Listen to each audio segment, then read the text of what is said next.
you check the children?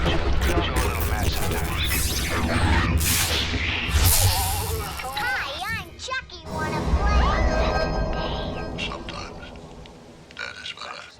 You're gonna need a bigger boat. Long days and pleasant nights, fellow travelers along the path of the beam. I'm known on this level of the tower as Jaime and Fuego. Oh, I'm Cecil Laird. Yes, he is. And if you please join the both of us here for another special installment of Hail to Stephen King, finishing out the tier ranking. This is the 5th and final decade episode, and Cecil's idea has had a very positive response from everybody on the channel, right? So far. Yeah, man. So far. We'll see if it continues through the rest, but... Cool. Yeah, there was a lot of hot takes on the previous, which was, the longest episode. And obviously, since you see how many volumes we have left, this is going to be, no doubt, the shortest Probably episode. the shortest, yes. Mm-hmm. Exactly. But, yes, as I will stress once more, artist objective, and, if you see some rankings that you're not super fond of, why don't you just let us know in the comments below where you think some of this stuff ranks. But let's just get right into the final few, which starts off with the beginning of the Bill Hodges trilogy, none other than Mr. Mercedes, and this was awesomely adapted at the former AT&T Audience Network. Apparently the Audience Network is no more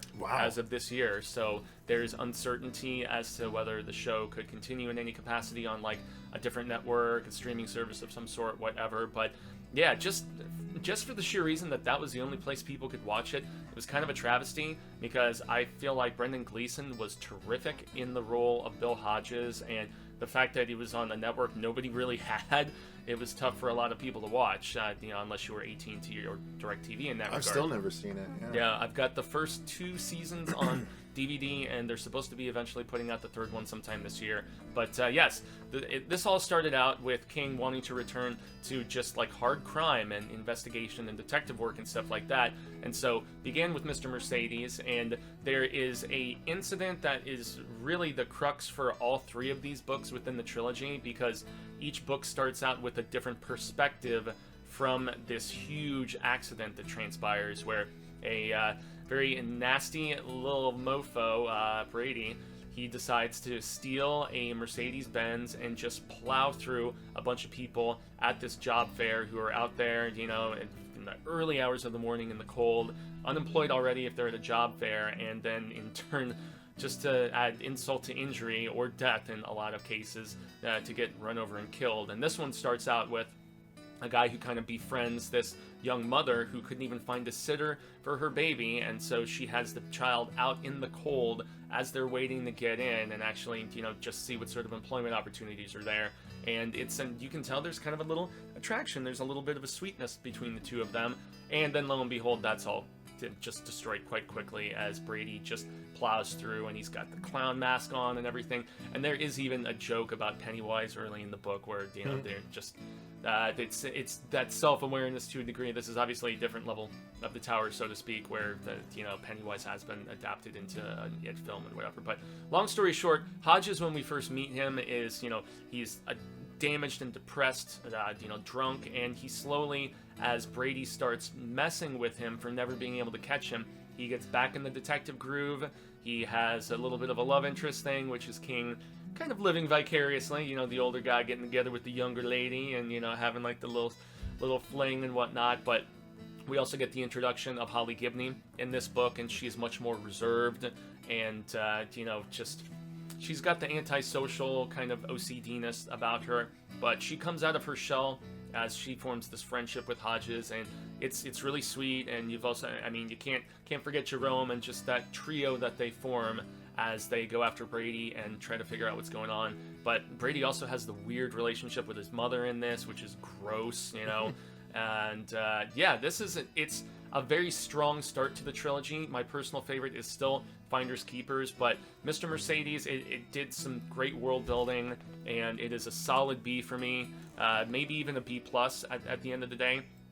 But this is a terrific, just beginning and introduction to Bill Hodges and his little team that he puts together that we get in Finders Keepers and again in End of Watch. And I I love where one of the roadies is wearing a Judas Coin shirt at the end of the book, where there's this attack that's going to go down on this boy band concert. And so I've still been wanting to make one of those shirts myself at some point. But in any event, yeah. So yes, Mr. Mercedes, it is a very solid B, and it's what kind of started this trend of King wanting to do these detective crime stories, which we saw in both Finders and End of Watch, and also in The Outsider as well. So, and then we come to the one that, if you looked at the thumbnail, you know probably where this is going to be going. This is Revival. It was just recently announced that Mike Flanagan, who did Gerald's Game, Dr. Sleep, he is a Stephen King nut ever since he was a kid, and he knows the material very, very well. We are finally going to see the adaptation of Revival transpire. He is going to be writing and producing, and he has an option to direct, from what the THR report said. So we don't know if he's actually going to be behind the camera, but if he's writing and at least very heavily involved in the producing process, I have faith that he's going to put together an amazing adaptation of this. Josh Boone was trying for many years to do it. He ended up veering over and working on the CBS All Access update of The Stand that's coming later this year. But Revival, man, Charlie Jacobs is such a fascinating villain, because he's one of those villains that's more a shade of gray and believes that there is good to what he is doing. A lot of people contend those are some of the scariest villains, when they think like a Magneto, where they truly believe in their heart. They have that deep conviction that what they're doing is right, even if you're like, wow, you were totally off base. But it's another one of those very long spanning novels of the fact that we have this young kid who initially meets this reverend, and there's a tragedy that goes down with our Reverend Jacobs, where his family dies and he loses his faith, and he just goes off on a very, very different journey from there. And our main character becomes a musician, becomes addicted to heroin, tries to get off of it at various points. But it's really, as a lot of people will contend, the ending of this book is one of the scariest, most Lovecraftian things for sure that King has ever done. It is a chilling and disturbing ending, and Jacobs goes from experimenting with currents from just weird other dimensions, just like finding electrical power and magnetism and things like that, into harnessing it to try to heal people. And when you find out the full extent of how he's healed these people and what some of the lingering after effects become, that's where it also gets really scary and disturbing. This is S tier. Wow. For sure for me. This is one I cannot wait to see, put to screen. When Boone was working on it, it was originally going to be Russell Crowe and Samuel L. Jackson, which I thought was kind of odd casting, in all honesty. I'm kind of glad that version didn't come to fruition. I've contended many times that I would like to see Michael Shannon in the role of Charles Jacobs, and then put some makeup on him to age him over the years, have him start back in the I think it starts in the 60s if I remember correctly, and then just goes decade by decade, and these two characters, they just keep meeting each other, and you can just age him over the years and stuff. So yeah, I love Revival. It's in a very exclusive camp up there at the top of the mountain, y'all, at the top of the proverbial tower, so to speak. Revival is excellent. If you've never read it, you definitely need to track it down and give it some attention. So. Next up is the second in the Bill Hodges trilogy. Exactly, and this is the one that's actually... Finders Keepers. Finders Keepers, correct. And they didn't actually adapt this until the third season of the television show, despite the fact that it takes place in the middle of the storytelling, and that's because it's so much less about, the book at least, pretty much not about Brady at all. So our villain from the first book, he is debilitated, let's say. He's in almost like a vegetative state after what happens at the very end of the first book, and so he's in one scene pretty much. Hodges goes to sit there and visit with him, and he basically just talks at him because they can't have a conversation. But the real crux of this is about toxic fandom and its themes that King had explored with Lacey's story earlier this decade, but it's definitely more so in the misery camp of things, because this is about a criminal who is obsessed with the stories of this particular writer, one series specifically that he's worked on, and this dude hated the way the series ended. And so he had actually heard that there was another manuscript that this beloved author of his had written that kind of retconned and continued the story of this character that he connected with and identified with so much. So he decides to break into the home of this author and steal the manuscript.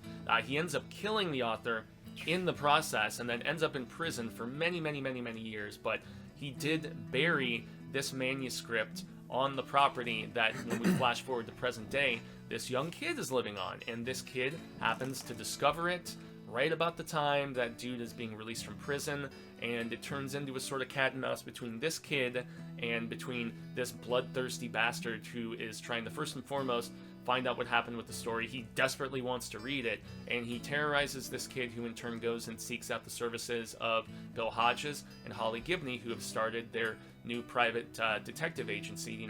They're private investigators now, both of them together working in tandem, and it's called Finders Keepers. So that's the name of their agency that they put together. And the reason this is my favorite of the three is because of the fact that, once again, it deliberately did something different than the previous book.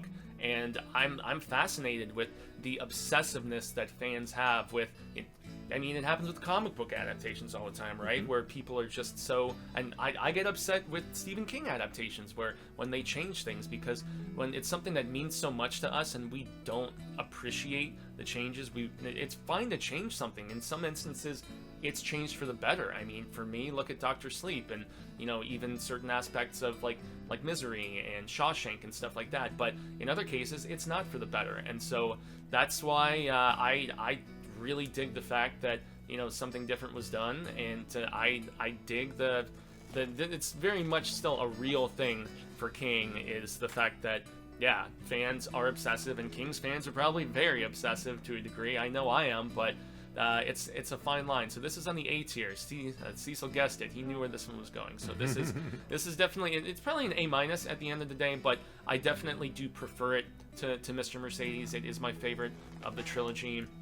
And the fact that this was before they decided to turn things supernatural, which is what they do with End of Watch, which is the next one, and the weakest of the trilogy, in my estimation. It's really not one that I was particularly fond of. So we do have the return of Brady in this, and yet Brady, through some experimental, just neurological stuff that they've been trying to do with him, but there's a doctor that comes in, and he's got, some of these new techniques that he's trying to develop, and Brady basically becomes his guinea pig, his test bunny, and he suddenly has, these telekinetic powers. And so it's, after the series was so grounded leading up to this point, End of Watch just, I don't know, it veered into territory that I didn't think fit the series, and it deals with these little video game devices, almost like Game Boys, and you see them on the back of the actual hardcover, that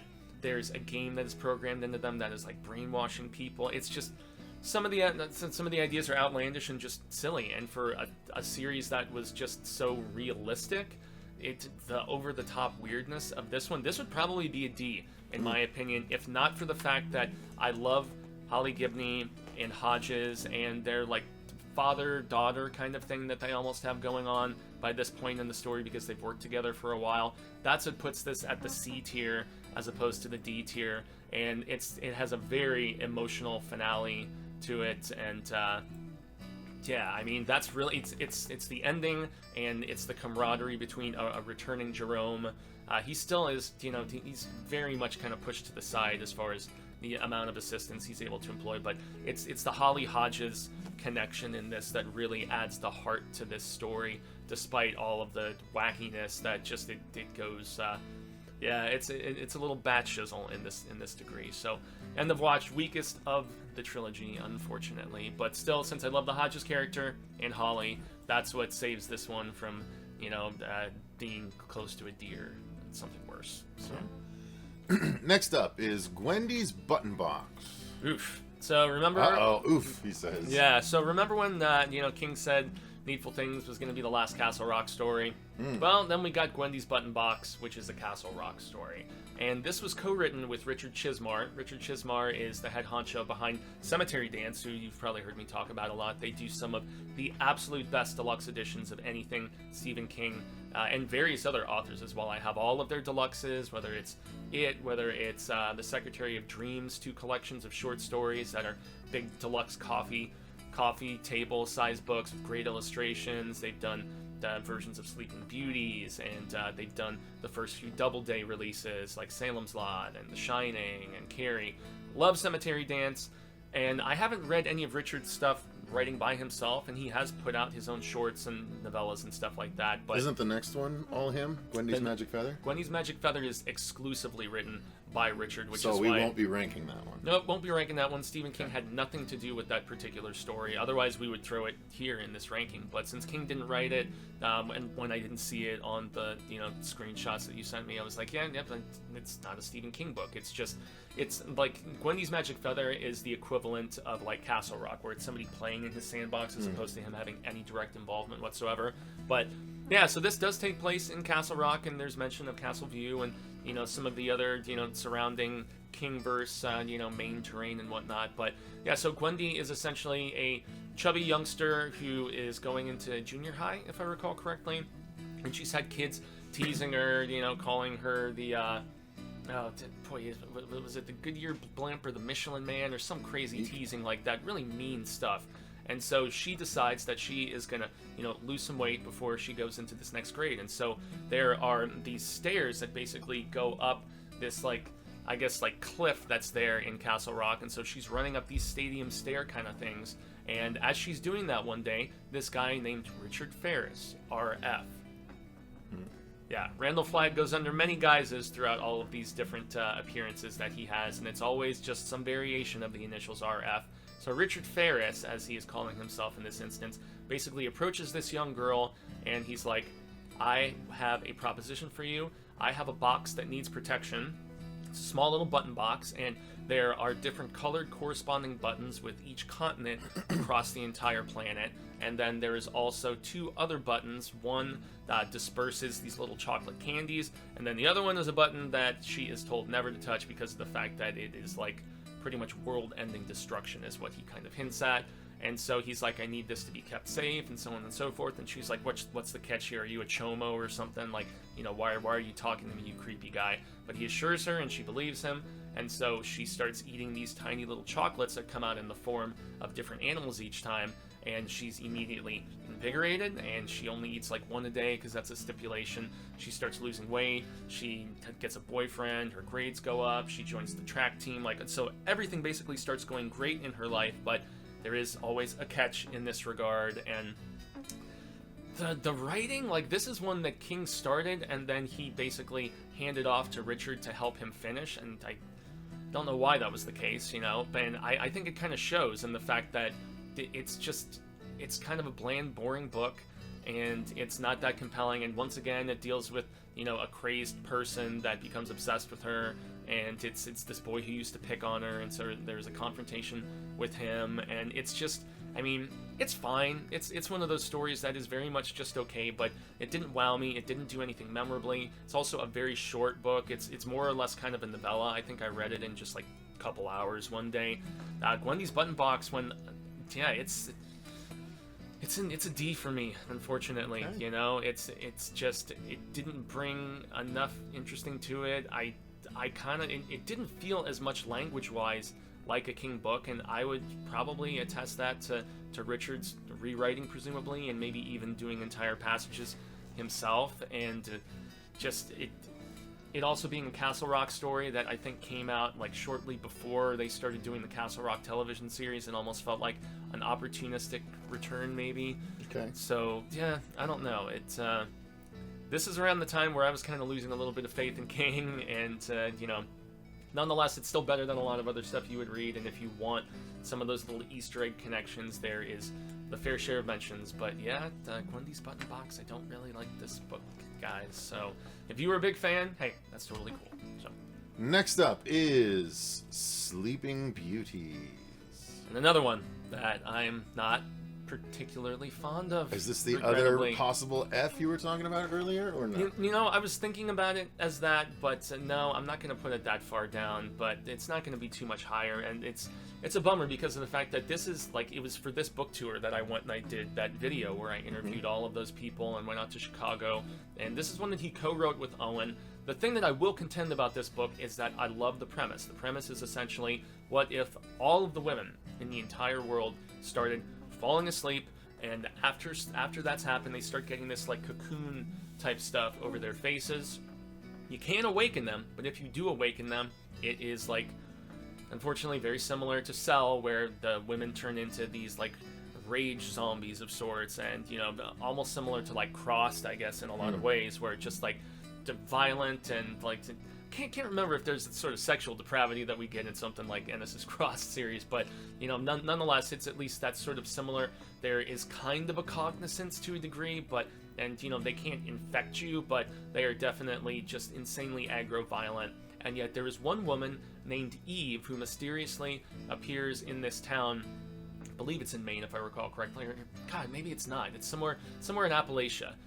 But where is Appalachia as far as regions go? I can't recall off the top of my head. But anyway, small town. There is an adjacent women's prison that helps out with a lot of work for people who live in this particular town. But yeah, this woman Eve shows up, and she is, for whatever reason, impervious to this. And she's a fascinating character, but she's underdeveloped, and we don't get as much explanation about what her deal is. This is another one with a vast cast of characters, similar to Under the Dome, where they're kind of easy to confuse. Their interactions aren't that compelling. There are some very cool violent beats that happen in a couple pieces early on, like this female newscaster who nods off and then goes crazy live on TV. There's another one about this pool cleaning kid who finds his mother asleep when he comes back, and then after he awakens her, she like puts his hand in a blender. And so I mean, Nice. there's some cool bits in this, but really as a whole the book drags massively halfway through, where we find out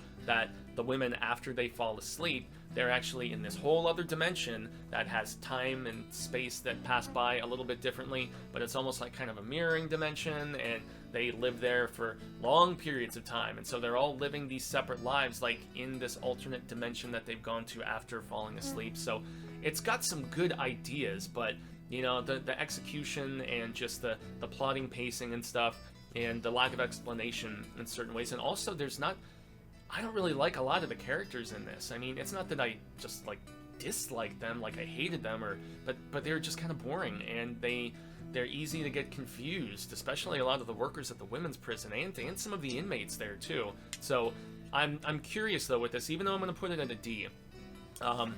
This is one that has 2 different projects in development currently. So Wow. There is an IDW comic that is coming later this year, and there's also an AMC television series. So they're doubling down on this one, and there's a part of me that just wonders, that's like, oh, because you co-wrote it with Owen, are you trying to give him a little help there? Because unlike Joe, who has really carved out his own niche and is doing very well for himself without fatherly collaboration very often. Granted, they did a couple things like in the Tall Grass and Throttled together, but really Joe has made a name for himself without the King name, and with very different sorts of storytelling. Owen not so much, and so it just makes me wonder if he's trying to help his kid out, which makes sense.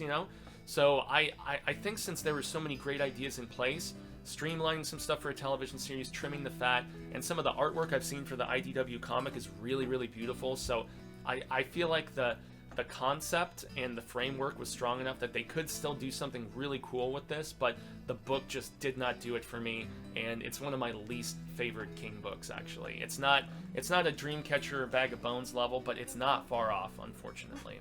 So Next up is one that was also made into a series, one that we actually finally just got around to reviewing with our very own Masha Paca. MPH! The Outsider. Yeah.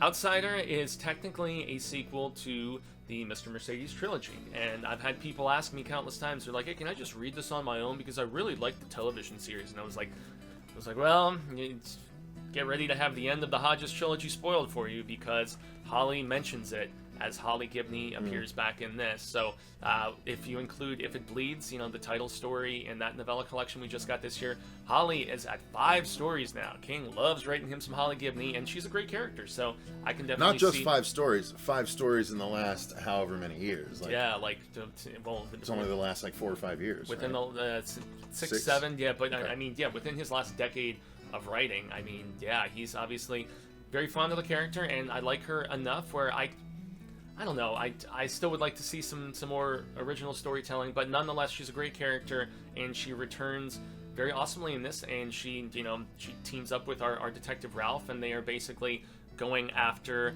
somebody who can a villain who can essentially assume the guise of somebody else, and basically and then they call it El Cuco. I'm trying to remember if they actually use that term in the book or not, because I have not read this book since the initial publication, but it was one that I enjoyed more so. I know you said you liked the fact that they revealed the supernatural aspect within the first 2 episodes. They wait a little bit longer in the book, and they give you that just guessing game of, okay, did this pillar of the community actually commit this heinous crime? They keep you guessing for a little bit longer, but yeah, all of that stuff. I liked Ralph's character, the fact that he kind of becomes the new Hodges to Holly is cool, and the team of peeps that they get together, they retain for the television series the feel of that just band of believers and disbelievers, but yet everybody having to work together really well. It's a terrific villain, but this is one for me that, as Marcia even mentioned during our review, I felt like the fact that, okay, we're going to the lair of another creature, and it's just that again. That's where it kind of lost me a little bit, because it just felt a little bit too familiar. That's just the go-to, I think, for King when, people say he has trouble sticking the landing. Well, this was one where, for me, he didn't stick the landing as well as I wanted him to. First 2/3 of this book are terrific, though, and it was something drastically different for King that I really dug, and I'm still curious if they can do a second season of the show and kind of fit in that If It Bleeds story. This one is a B for me. It would probably, it's more like a B- really in some ways, but I think it's the strongest thing that King has done this decade, aside from the first and second Mercedes book and Revival, really. So yeah, this is up there. I mean, because the last couple releases, including the last 2 that we're about to talk about here, I guess we're gonna get to it. So why not just jump into another Castle Rock story? Yeah, oh wow, really? Another Castle Rock story. Hey, never say never, right? And Sean Connery came back to the James Bond role for that weird non-MGM movie, so why the hell not return to Castle Rock, especially when we were in the midst of the Castle Rock television series. And so Elevation is another thing that was just far too familiar, and also the price point on this, it's considered, and it's listed as a novel. It's really more like a novella, and some would argue that it's a short story because of the fact that the book itself, it's a hardcover that's about that size, so it's very small, and it's 100-something pages, but I think I read it in less than an hour that evening. King does read the audiobook himself, which is something to think about, but that tiny, brisk little read was I think $20 or $25 for that little book. So it's the sort of thing that perhaps I wouldn't have been as judgmental of it if it was included in a collection of other shorter stories. But the fact that it was, it was advertised and marketed as a novel when it's not. It's essentially, and it's got so many similarities to Thinner that I just couldn't forgive it. It's about this guy who suddenly wakes up one day and he is inexplicably losing weight, and he can't figure out why. So he goes to his doctor. Doctor does some tests on him. He's like, nope, you don't have cancer, don't have this, don't have that, and they can't determine any explanation as to why he's losing this weight. And spoilers, they never do. It just happens. And he forms this friendship with a lesbian couple that's next door, which is cool. He has kind of a sweet interaction with the two of them and some of the prejudice that they're experiencing within Castle Rock, which it's man, Castle Rock, it's 2019 or 2018 or whenever this one came out, but haven't we progressed past this? But just like when in Derry and in some of these other places in these towns in Maine that King writes about, yeah, there is still residual just negative energy, I guess. And so that's what happens with these neighbors of our lead in this. But it just, the lack of explanation, the fact that it's so short, the fact that it has so many similarities to Thinner, which is a far superior book in every possible fashion. I'm sadly going to give this one an F, man. This is the only other one in these books that I felt like it was, dare I say, a cash grab by King, especially to just put it out.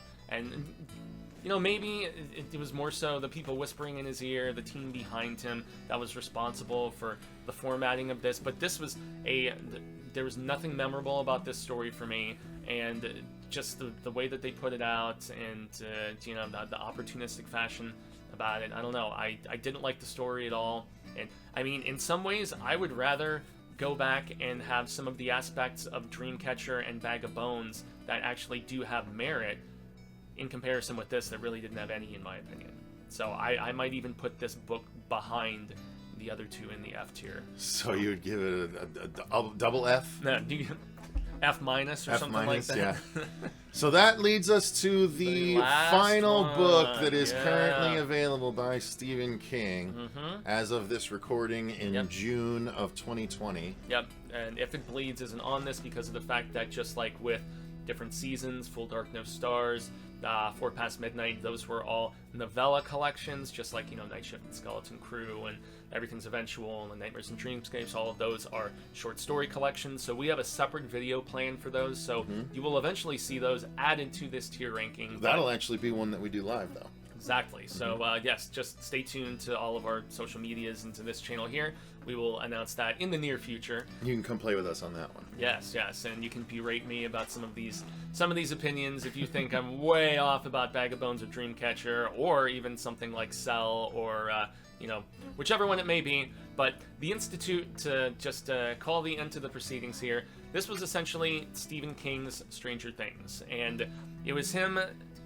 It felt like reactionary writing to me in a lot of ways, because it is about an institute of gifted kids that are being experimented on, and this secret, you know, they're not even so much directly government connected, because they have institutes all over the world, as you find out, you know, so they're almost like a private organization, you know, that just works on these gifted kids for military purposes throughout the entirety of the world. And this young boy is basically taken in the night, brought to this facility, this institute, and he forms a friendship with all of these you know, various kids that he comes into contact with, and that definitely has a nice Stranger Things by way of if you're going to trace what inspired those guys, it and Stand By Me and stuff like that. So the one thing I will always contend is that King writes kids really good. You know, their friendship, the genuineness of it. He always does that convincingly, believably, and with a nice sense of sweetness and nostalgia. That is definitely here in spades in this particular book. And yet, there's a character that is introduced even before we meet, you know, our kid who's brought to the Institute, and you see him on that cover right there. It's kind of predictable to know what's going to happen in this book.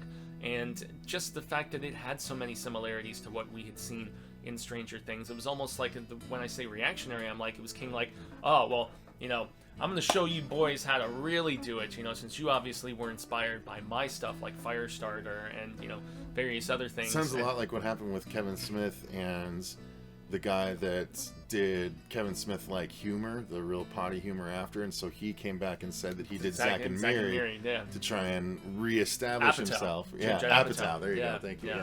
Yeah. So it's like I don't know. It's like the master trying to go back and, you know, school the students, and yet the students have risen to, like, I love all 3 seasons of Stranger Things, and just King trying to do such a similar story. That's what really just made me not love this one. I did not hate it. I did not hate it because it's still very well written, and it's got some interesting characters, and the stuff with the kids is really, really good.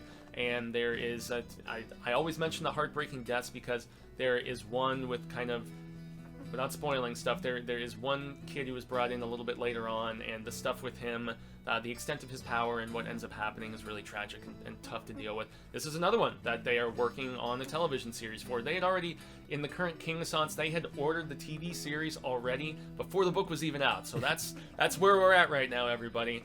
Who knows if it'll end up coming to fruition. There's so much influx and on hold in Hollywood right now. But I'm going to say The Institute is a C, honestly. Okay. And despite the strength of the language and the writing and the character connections, it was the familiarity of so much of it that just cannot allow me to push it up into the B territory.